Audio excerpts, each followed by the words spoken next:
بسم اللہ الرحمن الرحیم۔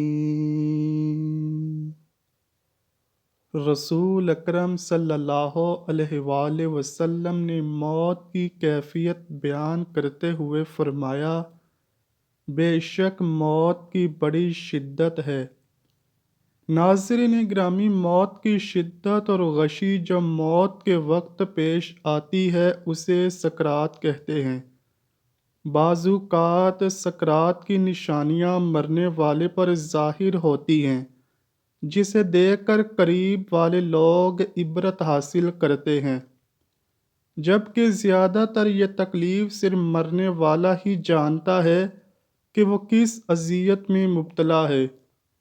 موت سے پہلے سکرات کی حالت سب پر طاری ہوتی ہے، لیکن 5 ایسے خوش نصیب ہیں جنہیں موت کے وقت اس تکلیف سے نہیں گزرنا پڑے گا، ان کی جان آسانی سے نکالی جائے گی۔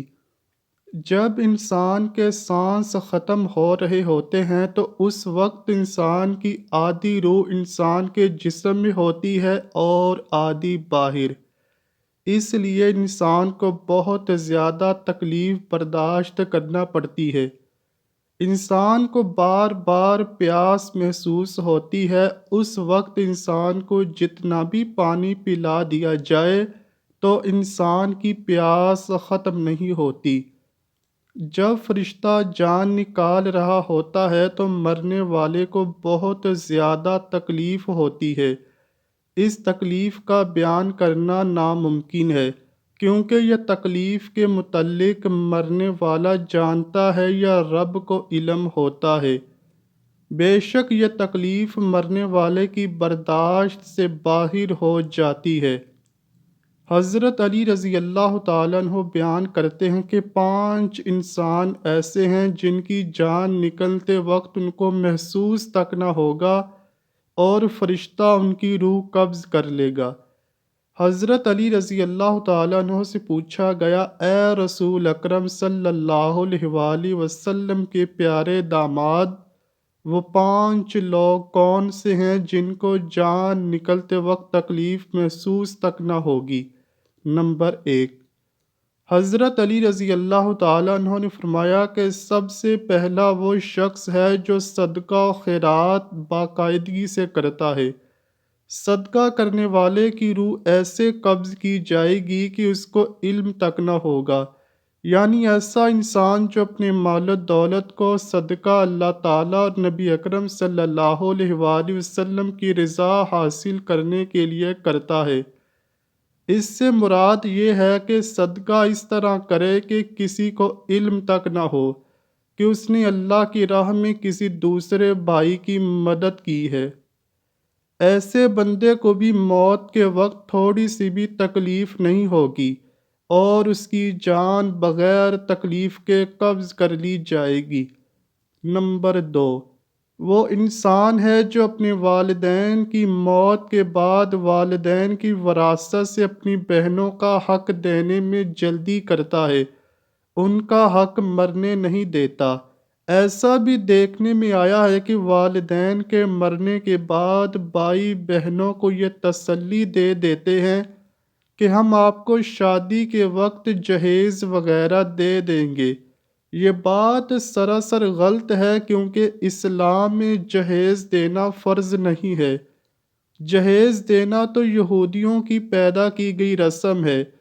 اس سے ظاہر ہوا کہ بہنوں کو جہیز دینا فرض نہیں ہے۔ بہنوں کو اپنے والدین کی وراثت سے اس کا وراثتی حق دینا فرض ہے۔ کچھ لوگ اپنی بہنوں کو وراثت میں حصہ نہیں دیتے، وہ خود ہی سارے حصے کے مالک بن جاتے ہیں۔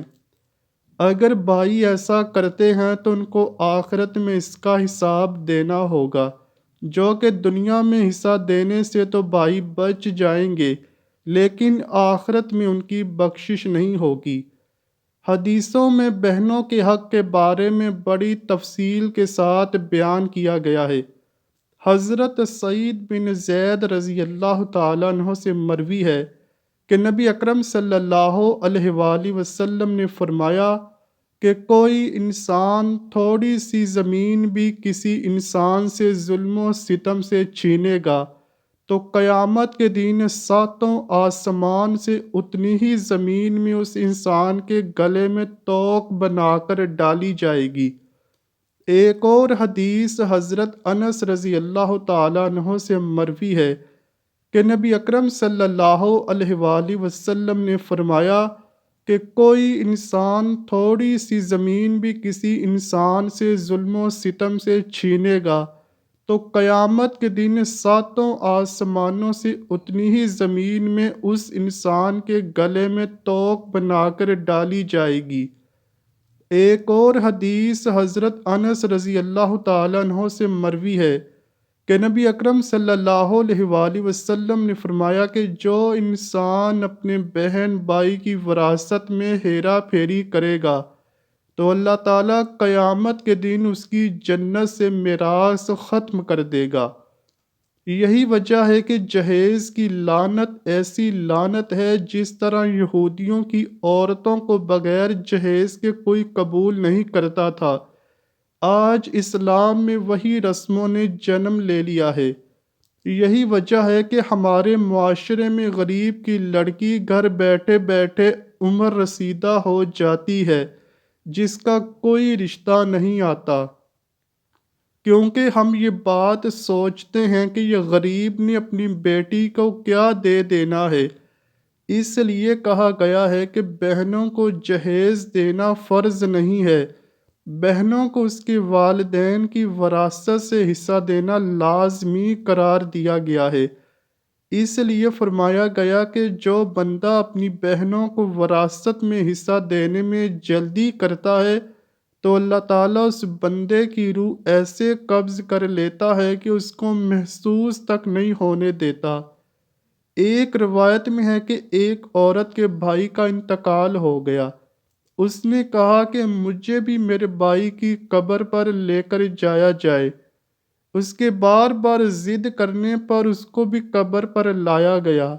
اس عورت کی آنکھوں کے سامنے اس کے بھائی کو قبر میں اتار کر دفن کر دیا گیا۔ دفن کرنے کے بعد دعا کرنی تھی کہ وہ بہن نے سب جنازے والوں کے سامنے رو رو کر اللہ تعالیٰ سے یہ دعا کی، اے اللہ آج انصاف کا دن آ گیا ہے، میرے ساتھ بھی انصاف کرنا، میرے اس ظالم بھائی کو اپنی رحمت سے دور کر دے، اے اللہ پاک میرے بھائی کو اپنی رحمت و برکت سے اس طرح سے دور فرما دے جیسا کہ اس نے مجھے میرے وراثتی حصے سے دور کر دیا تھا۔ میرے بچے رو رو کر تڑپتے رہے پر میرے اس بھائی کو ننھے منھے بچوں پر ذرا بھی ترس نہ آیا۔ میرے اس بھائی نے مجھ کو اپنے بچوں کو حرام کا گوشت کھلانے پر مجبور کر دیا تھا۔ اے مسلمان اپنی بہنوں کو اس کے وراثت میں حصہ دے کر ان سے دعا کی امید رکھا کرو تاکہ اللہ تعالی ہم سب کی مغفرت ان بہنوں کے صدقے فرما دے، آمین۔ بہنوں کا حق کھانے کو خنزیر کے گوشت کھانے کے برابر کہا گیا ہے۔ نمبر 3، حضرت علی رضی اللہ تعالیٰ عنہ نے فرمایا کہ جو انسان اپنے بہن بھائیوں، والدین اور بیوی بچوں کے ساتھ نرمی سے پیش آتا ہے، ان کے ہر دکھ درد میں شامل ہوتا ہے، اپنی فیملی کو حق حلال کی روزی کما کر کھلاتا ہے، اس کی بھی روح قبض کرتے وقت اس کو ذرا برابر بھی تکلیف کا سامنا نہیں کرنا پڑے گا۔ بزرگوں کا کہنا ہے کہ جب گھر میں رزق کی تنگی آنے لگے تو اپنے بیوی بچوں کو کھانے پینے کی چیزیں وافر مقدار میں لا کر دو۔ اپنی بیوی بچوں کو کھانا پلانا پہنانا بھی صدقہ ہے۔ جو انسان اپنی فیملی کے ساتھ خوش اخلاقی سے رہتا ہے، اس کی روح قبض کرتے ہوئے اس مرنے والے کو آسانی ہو جائے گی، اس کو تکلیف نہیں ہوگی۔ نمبر 4، حضرت علی رضی اللہ تعالیٰ عنہ نے چوتھا وہ انسان بتایا جس کی روح بغیر تکلیف کے قبض کر لی جائے گی۔ وہ ایسا نمازی ہے جو نماز ادا کرتے وقت یہ بات سوچ رہا ہو کہ جو نماز میں ادا کر رہا ہوں وہ میرے نبی اکرم صلی اللہ علیہ وآلہ وسلم کی آنکھوں کی ٹھنڈک ہے۔ نماز دین کا ستون ہے، نماز انسان کی بخشش کا ذریعہ ہے، نماز مومن کی معراج ہے۔ نماز ہی ہے جو مسلمان اور کافروں میں فرق محسوس کرواتی ہے۔ ایسے نمازی کی جان بھی بڑی آسانی سے نکلتی ہے، اس کو پتہ بھی نہیں چلتا کہ فرشتہ اس کی جان نکال دیتا ہے۔ نمبر 5، ایسا شخص جو خود بھی قرآن پڑھتا ہے اور دوسروں کو بھی پڑھاتا ہے۔ پھر فرمایا کہ راتوں کو اٹھ اٹھ کر قرآن پاک کی تلاوت کیا کرو، کیونکہ اس وقت اللہ تعالیٰ خود اپنے بندوں کو فرما رہا ہوتا ہے، اے میرے بندے مانگ تو کیا مانگتا ہے، میں تجھے تیری خواہش کے مطابق عطا کروں۔ قرآن پاک کی رو رو کر تلاوت کیا کرو، کیونکہ اللہ تعالیٰ ایسے تلاوت کرنے والے کی دعا فوراً قبول فرماتا ہے۔ اگر رونا نہ آئے تو رونے والا چہرہ بنا لیا کرو۔ قرآن پاک خود پڑھنے والا اور دوسروں کو پڑھانے والے کی جان بھی ایسے قبض ہو جائے گی کہ اس کو ذرا برابر تکلیف نہیں ہوگی۔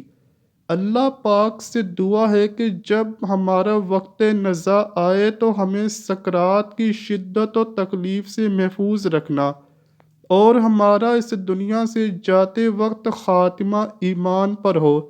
اے اللہ پاک ہماری دعا کو قبول فرما دے، آمین یا رب العالمین۔